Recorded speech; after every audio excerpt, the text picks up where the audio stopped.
Martha Mwaipaja amezaliwa mwaka 1980. Ni msanii, mwanamuziki na mwandishi wa nyimbo za Injili kutoka nchini Tanzania ambaye anajulikana sana Afrika Mashariki.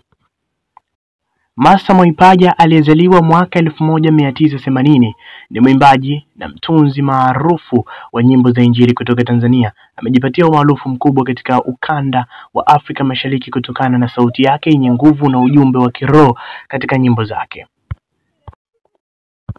Pamoja na mafanikio yake ya muziki, Martha amekutana na changamoto za kifamilia. Kuna madai kutokana kwa baadhi ya wanafamilia kwamba wameshindwa kuwasaidia, ingawa anajihusisha na kusaidia wengine nje ya familia. Hayo ndio malalamiko ambayo yapo katika maisha yake, kuwa kuna baadhi ya wanafamilia wake ikiwa mama yake na mdogo wake Beatrice Mwaipaja wanalalamika kuwa hawasaidii.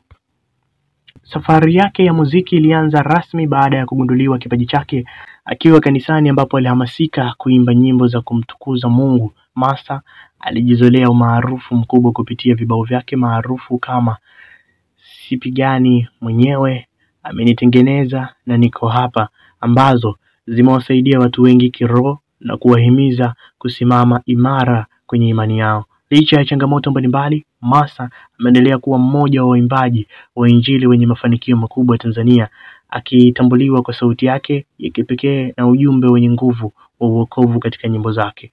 Wimbo wake wa Ni Mungu Ametaka umekuwa moja ya kazi zake zinazopendwa sana.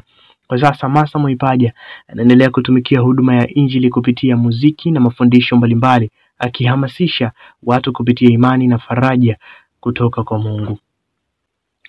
Albamu ya Martha Mwaipaja ambayo inajulikana zaidi ni Ombi Langu kwa Mungu, lakini ameachia albamu 8, ikiwa ya kwanza Jaribu kwa Mtu, lakini ya pili Ombi Langu kwa Mungu, ya 3 Adui wa Mtu, ya 4 Yesu Ni Mzuri, ya 5 Kweli Nimetambua, ya 6 Kaa Nami Tena, ya 7 Nani Ajuae, ya 8 Sifa Zivume. Hizo ndizo album za Martha Mwaipaja, na hiyo ndiyo historia yake Martha Mwaipaja kwa ufupi. Mtazamaji, shiriki maoni yako kupitia sehemu ya maoni hapo chini kama una chochote kumhusu Martha Mwaipaja.